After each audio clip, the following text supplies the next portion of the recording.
Mr. President, honorable judges, it is an honor to address you once again as the agent of the Republic of the Gambia.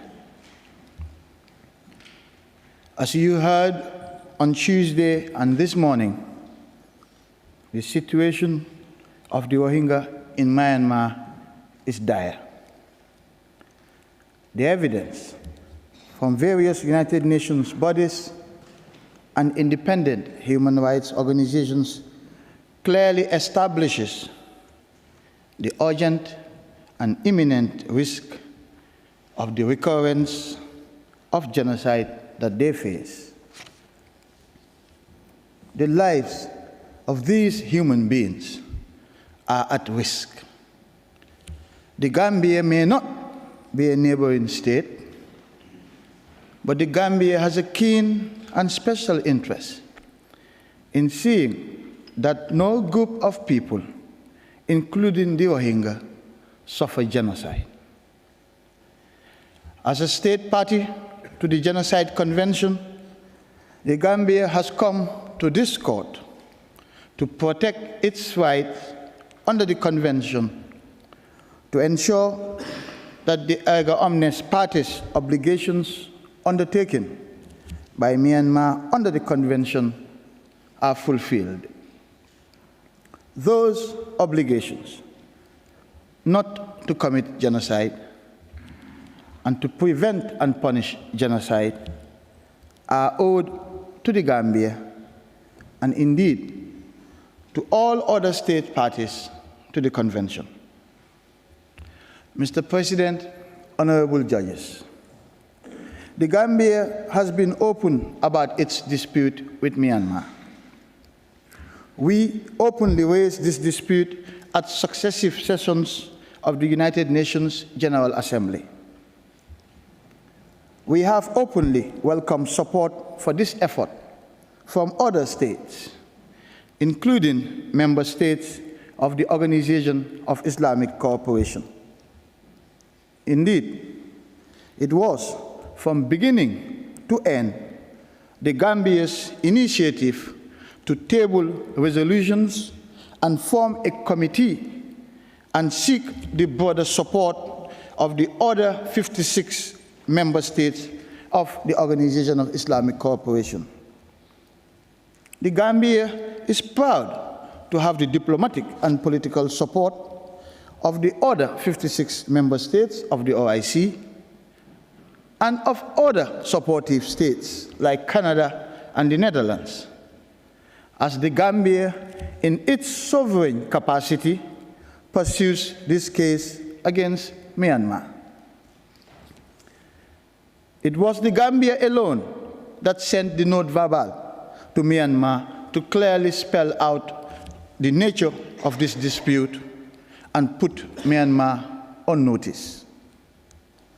And it was the Gambia alone that has filed the application and request for provisional measures that is now before the court. Mr. President, honorable judges, the Gambia's request for provisional measures falls squarely within the Genocide Convention. We have shown that the rights of the Gambia that we are seeking to protect are plausibly connected to the measures requested. And we have amply demonstrated urgency and risk of irreparable harm. The Gambia urges this court, as the guardians of our moral and legal compass under the convention, to indicate the requested provisional measures. Mr. President, I shall now read out the Gambia's final submissions. Pursuant to Article 41 of the Statute of the Court, the Gambia, as a state party to the Genocide Convention, respectfully requests the court, as a matter of extreme urgency, to indicate the following provisional measures, which are directly linked to the rights that form the subject matter of this dispute, pending its determination of this case on the merits. A. Myanmar shall immediately, in pursuance of its undertaking in the Convention on the Prevention and Punishment of the Crime of Genocide of 9 December 1948, take all measures within its power to prevent all acts that amount or contribute to the crime of genocide, including taking all measures within its power to prevent the following acts from being committed against any member of the Rohingya group: extrajudicial killings or physical abuse, rape or other forms of sexual violence, burning of homes or villages, destruction of lands and livestock, deprivation of food and other necessities of life, or any other deliberate infliction of conditions of life calculated to bring about the physical destruction of the Rohingya group in whole or in part.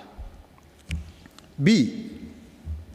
Myanmar shall, in particular, ensure that any military, paramilitary, or irregular armed units which may be directed or supported by it, as well as any organizations and persons which may be subject to its control, direction, or influence, do not commit any act of genocide, of conspiracy to commit genocide, or direct and public incitement to commit genocide, or indeed of complicity in genocide against the Rohingya group, including extrajudicial killings or physical abuse, rape or other forms of sexual violence, burning of homes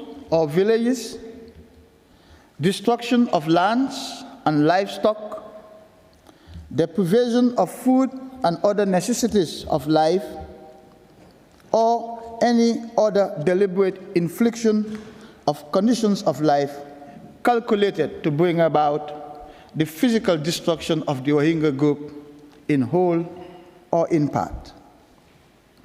C.